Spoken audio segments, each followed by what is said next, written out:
Welcome back to my YouTube channel Baijnath coaching classes. पिछली video में कुछ फॉर्मूले पढ़े थे, तो जो अगली मेथड है उसको हम अप्लाई करेंगे। देखो, जब हर में क्या आएगा, एक द्विघात समीकरण जैसी चीज बनेगी। अभी तक तो क्या हो रहा था कि केवल एक्स स्क्वायर प्लस ए स्क्वायर आ रहा था, या वर्गमूल में वही चीज आ रही थी, या फिर ए स्क्वायर माइनस एक्स स्क्वायर या ए स्क्वायर प्लस एक्स स्क्वायर आ रहा था, या वर्गमूल के अंदर आ रही थी वही चीजें।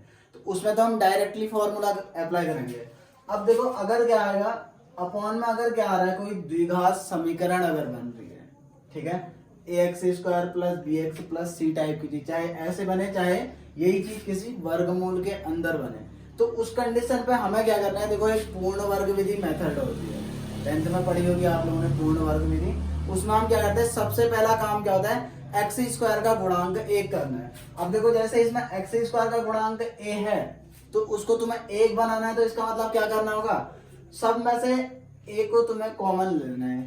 कहने का मतलब यह है कि पूरे में क्या कर देना है, ए से भाग कर देना है ना।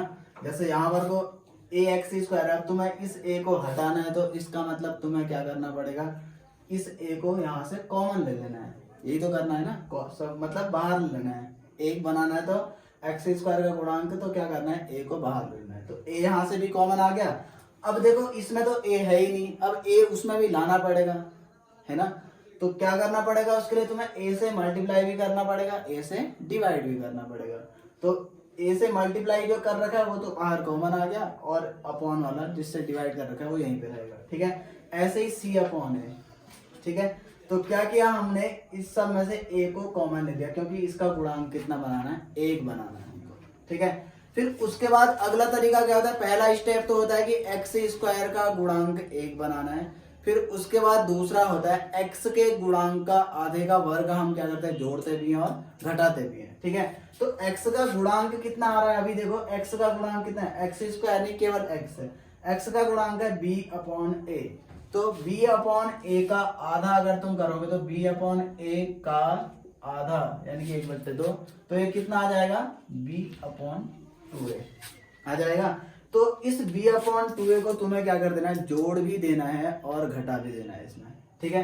तो देखो, इसमें तुम क्या करोगे, b अपॉन 2a को जोड़ भी दोगे और घटा भी दोगे, तो उस कंडीशन पे क्या होता है, देखो इसी को देखते हैं अभी फिलहाल, ठीक है। अभी हमारे पास जैसे इक्वेशन है, बाहर का a ही देख रहे हैं, केवल इस चीज को ले रहे हैं, तो x square b upon a x.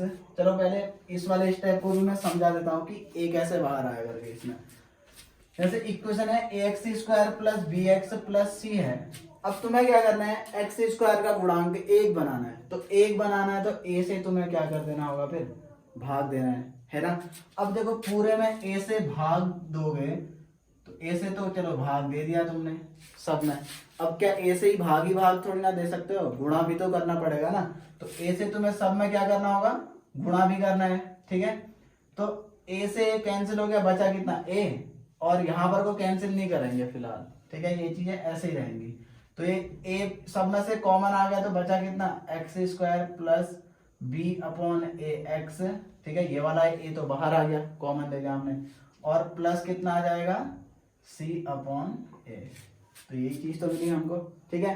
तो अब अगला स्टेप क्या करना है, कहा मैंने कि एक्स स्क्वायर के गुणांक का आधे का वर्ग हमको जोड़ना भी है और घटा भी देना है, ठीक है। देखो, ये चीजें बहुत ध्यान देने वाली है कि क्वेश्चन इसी टाइप का बनता है ज्यादातर, कि इसमें हम फिर क्या करते हैं कि वो चीज बना नहीं पाते हैं, फिर उसमें आंशिक भिन्न भी अप्लाई हो सकती है, लेकिन ये वाली मेथड से और ज्यादा इजी हो जाता है। तो देखो, यही चीज वर्गमूल में होगी तो तब भी हमें वही करना है, और वर्गमूल में नहीं है तब भी वही चीज करना है, ठीक है। अब देखो, क्या कहा मैंने, x के गुणांक का आधे का वर्ग, यानी कि b अपॉन ए का आधा कितना हुआ, b अपॉन 2a हुआ, है ना। तो उसको हमें क्या कर देना है, अभी इस a को नहीं लिखेंगे, केवल इतने को देखते हैं, तो उसको जोड़ भी देना है और घटा भी देना है। तो x square plus B upon a x plus c upon a, और b अपॉन ए का आधा हम क्या कर रहे हैं, इसका वर्ग जोड़ भी दे रहे हैं, और इसी का वर्ग क्या कर दे रहे हैं, इसमें घटा भी दे रहे हैं, ठीक है। क्या कहा मैंने, x के गुणांक का आधे का वर्ग जोड़ेंगे भी और आधे का वर्ग घटाएंगे भी। पहला स्टेप क्या था, एक्स स्क्वायर का गुणांक 1 बनाना पूर्ण वर्ग विधि में, ठीक है। दूसरा स्टेप क्या होता है, कि x के गुणांक का आधे का वर्ग हम जोड़ते भी हैं पूरे इक्वेशन में और उसी को घटा भी देते हैं। ठीक है, तो हमने जोड़ भी दिया उसका आधे का वर्ग और उसी का वर्ग घटा भी दिया। अब देखो यहाँ पर कोई मेन चीज ये समझना है कि ये x plus B upon 2a का स्क्वायर बनेगा या माइनस का बनेगा। ठीक है, वो किस पे डिपेंड करता है कि x का गुणांक अगर माइनस में होगा, ठीक है, x का गुणांक अगर माइनस में होगा तो ये चीज क्या बनेगा, x minus B upon 2a का स्क्वायर, यानी कि a माइनस बी का होल स्क्वायर बनेगा। अगर x का गुणांक प्लस में होगा तो a प्लस बी का होल स्क्वायर बनेगा। ये चीज ध्यान में रखनी है। ठीक है, तो देखो अभी x का गुणांक प्लस में तो a प्लस बी का होल स्क्वायर बनाएंगे। कैसे, देखो इसको और इसको और इस वाले स्टेप को देख लो। ठीक है, तो ये और ये तीनों मिलके क्या बना रहे हैं, a प्लस बी का होल स्क्वायर बना रहे हैं। कैसे, देखो a प्लस बी का होल स्क्वायर किसके लिए, x plus B upon 2a का होल स्क्वायर लिख देना है। इसको और ये माइनस वाले को नहीं लेना है, केवल और केवल किसको लेना है, ये प्लस वाले को। यहाँ पर को प्लस वाला लेना है और ये अगर माइनस होगा तो तब माइनस लगा देना है बीच में। ये तो हमें प्लस वाला ही लेना है, क्योंकि देखो अगर हम a प्लस बी का होल स्क्वायर लेते हैं तो फॉर्मूला क्या था, a square plus B square plus 2ab। अगर माइनस आता है तो माइनस में क्या आ जाता है, ये दोनों तो प्लस के ही रहते हैं, यहाँ पर को क्या आ जाता है, माइनस आता है ना। तो हमें क्या देखना है, ये चीज प्लस वाला ही लेना है। अब देखो ये चीज कैसे बन रहा है, a प्लस बी का होल स्क्वायर, देखते हैं इसको। देखो ये हमने लिख लिया, इसको ओपन करते हैं तो a square plus B square मतलब b अपॉन 2a का होल स्क्वायर प्लस 2 a के बदले कितना है x, b के बदले कितना है b अपॉन कितना 2a, 2 से 2 कैंसिल हो जाएगा तो देखो क्या बचा, bx अपॉन a ही तो आ रहा है, यहाँ पर को भी आ रहा है या नहीं आ रहा है। तो ये वाला स्टेप, ये और ये तीनों मिलके क्या बनाए, x plus B upon a का होल स्क्वायर। अब बाकी जो चीजें बच रखी हैं उनको एक साथ लिख दो, क्योंकि ये भी कांस्टेंट है, ये भी कांस्टेंट है ना। तो क्या आ जाएगा फिर, c upon a minus B upon 2a। ठीक है, इनको ऐसे लिख दिया। कोई संख्या है तो उनको जोड़ घटाव कर सकते हैं। तो यही चीज तो मिला हमारे पास, है ना। फिर क्या करेंगे, इस चीज को हम मान लेंगे t। क्या मान लेंगे, t। ठीक है, इसको अगर तुम t मानोगे तो, और इसको क्या मान लोगे, अब देखो ये कांस्टेंट ही तो ना, सॉल्व करके क्या आएगा, कांस्टेंट है, तो उसको अभी हमने क्या मान लिया k। अब वो यहाँ पर कोई संख्याएं हैं तो संख्या सॉल्व करके यही चीज मिलेगा। आई बात समझ में। अभी एक क्वेश्चन बनाएंगे उसके थ्रू आ जाएगा समझ में। फिर देखो समाकलन कैसा मिल जाएगा, फिर हमारे पास इसको t मानेंगे तो t स्क्वायर आएगा, और फिर इंटीग्रेशन भी किसके रिस्पेक्ट में होगा, t के रिस्पेक्ट में होगा। यहाँ से पूरा dx को रिप्लेस करेंगे तो ठीक है, तो t स्क्वायर। अब देखो क्या बन जाएगा, ये चीज इसका मान प्लस में भी आ सकता है और इसी का मान माइनस में भी आ सकता है। अगर ये चीज बड़ी हो जाएगी तो माइनस में आएगा ना आंसर, और ये चीज बड़ी होगी तो क्या आएगा, प्लस में आएगा। सीधी सीधी बात है। ठीक है, यहाँ 5 आ रहा है, इसको सॉल्व करके टोटल 4 आ रहा है, तो इसका मतलब प्लस आएगा। अगर ये 4 आ रहा है, इसको सॉल्व करके 5 आ रहा है, तो फिर इसका मतलब क्या आ जाएगा, माइनस में आएगा आंसर। ठीक है, तो क्या आ जाएगा, टी स्क्वायर प्लस माइनस के का स्क्वायर बन जाएगा। और इसका इंटीग्रेशन तो हम जानते ही हैं फिर, है ना। अगर टी स्क्वायर प्लस के स्क्वायर आता है तो इस कंडीशन पे, यानी कि एक्स स्क्वायर प्लस ए स्क्वायर होता है तो क्या आता है, 1/a tan इनवर्स से x अपॉन a आ जाता है। फिर माइनस में आता है तो फिर उसके लिए फॉर्मूला बता ही रखा है। ठीक है, 1/2 log x माइनस है x प्लस ए वाला। ठीक है, इस प्रकार से हम इनको सॉल्व करेंगे। अब वही चीज अगर वर्गमूल में दिखा रखा है तो वर्गमूल के लिए भी यही प्रोसेस अप्लाई होगा, उसमें भी पूर्ण वर्ग विधि वाला। ठीक है, क्वेश्चन में वही चीज दे रखा है कि हर में हमें क्या दे रखा है, बहुपद दे रखा है ना, द्विघात बहुपद दे रखा है। अभी तक तो फॉर्मूले के अकॉर्डिंग तो हम सीधे बना लेते हैं, एक्स स्क्वायर माइनस ए स्क्वायर होता तो। अब वैसा नहीं दे रखा है, एक्स स्क्वायर तो दे रखा है, साथ में और एक एक्स का फंक्शन दे रखा है, फिर एक कांस्टेंट दे रखा है, तो यानी द्विघात बहुपद है। तो इसके लिए मैंने क्या बताया, इसमें पूर्ण वर्ग विधि को अप्लाई करेंगे। ठीक है, यानी कि पहले इसको सॉल्व कर लेंगे।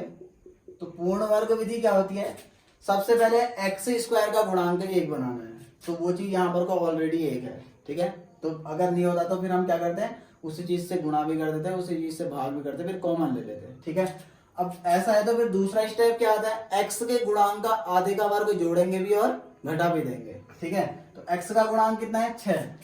ठीक है, 6 का आधा कितना हो गया, 3। तो 3 का वर्ग हम क्या करेंगे, जोड़ेंगे भी और घटाएंगे भी। ठीक है, तो क्या आ जाएगा, x square minus 6x plus 13। इसमें कोई चेंज नहीं आएगा, बस इसके साथ क्या करना है, मैं इसका गुणांक का आधा यानी 3, 3 का वर्ग यानी कि 9, 9 को हमें क्या कर देना है, जोड़ भी देना है और उसी को घटा भी देना है। ठीक है, कोई इफेक्ट पड़ेगा इससे, कुछ नहीं ना। तो उसी का स्क्वायर हमने जोड़ भी दिया और घटा भी दिया। अब क्या करेंगे, देखो x square minus 6x plus 13। अब मैंने क्या कहा, जो ये वर्ग है इसको ऐसे ही तो लिखेंगे ना, एक हिसाब से देखा जाए तो 3 का वर्ग, 3 का वर्ग ऐसे ही तो लिखेंगे। तो ये जो प्लस वाला है कहा मैंने, उसको किसके साथ लेना है, एक्स स्क्वायर के साथ और एक्स के साथ और इसके साथ। तो ये तीनों मिलकर क्या बनाएंगे कहा मैंने, या तो a प्लस बी का होल स्क्वायर बनाएंगे या a माइनस बी का होल स्क्वायर। वो किस पे डिपेंड करता है, x का गुणांक माइनस में है तो a माइनस बी का होल स्क्वायर बनाएंगे। ठीक है, तो सीधे सीधे इसको और इसको क्या लिख सकते हो तुम, इसको लिख सकते हो। चलो पहले इसको डायरेक्टली लिख लेते हैं, क्या आ जाएगा, x माइनस 3 का होल स्क्वायर। देखो इसको ओपन करोगे तो क्या आएगा, एक्स स्क्वायर माइनस 3 आ रहा है तो इसका अंदर ए स्क्वायर प्लस बी स्क्वायर यानी कि प्लस का 3 का स्क्वायर। फिर कितना आ जाएगा, माइनस का 2ab 2। ठीक है, 2 और a मतलब x, b मतलब कितना आ गया 3, तो इसका अंदर माइनस 6x ही तो बना, फिर माइनस का 2ab। ठीक है, तो ये चीज बना तो रहा है ना, इन तीनों को ला तो रहा है, इसका होल स्क्वायर अगर ओपन करेंगे तो बस हमें 3 स्टेप पकड़ लेने हैं, एक्स स्क्वायर वाला, एक्स वाला और जो चीज हमने जिसका स्क्वायर को जोड़ रखा है, घटाने वाला नहीं लेना है। आई बात समझ में। अब बचा कितना 13 और ये कितना बचा माइनस 3। ठीक है, तो 13 आ गया और 3 का स्क्वायर करेंगे तो 9। अब ये नहीं समझ आया कि माइनस 3 का स्क्वायर नहीं, ऐसे है ये चीज। आई बात समझ में, तो 3 का स्क्वायर होगा तो 13 में से 9 घटा दिए, कितना आ जाएगा प्लस का 13 में से अगर इस 9 को घटाएंगे 3 का स्क्वायर यानी 9, तो कितना बचा 4। ठीक है, तो इंटीग्रेशन कैसा मिला हमारे पास, dx अपॉन पे x माइनस 3 का स्क्वायर प्लस 4 यानी कि क्या लिख देंगे इसको 2 का स्क्वायर। अब देखो चाहो तो इसको t मान सकते हो या फिर अभी t नहीं भी मानेंगे तो सीधे सीधे इस पूरे को क्या मान सकते हैं, x मान सकते हैं। ठीक है, फॉर्मूले में तो यही लिखा रखा है कि इसका जो तरीका है उसको t मान के करो, तो t स्क्वायर प्लस क्या आ जाएगा 2 का स्क्वायर बनेगा उसमें, है ना। फिर लास्ट में t का मान तो रखना है, तो डायरेक्टली अगर सॉल्व करेंगे तो कितना आ जाता है, ये बना एक्स स्क्वायर प्लस ए स्क्वायर यानी कि 1 अपॉन ए टेन इनवर्स एक्स अपॉन ए। तो 1 अपॉन ए मतलब कितना है 2, टेन इनवर्स एक्स के बदले कितना है एक्स माइनस 3, जैसे उसमें टी अपॉन ए आता ना, टी के बदले हम यही तो रखते हैं, तो टेन इनवर्स एक्स अपॉन ए आ जाएगा प्लस सी। ठीक है, आप लोगों को ये वीडियो पसंद आया तो वीडियो को लाइक करें, कमेंट करें, शेयर करें और साथ ही साथ चैनल को सब्सक्राइब करें।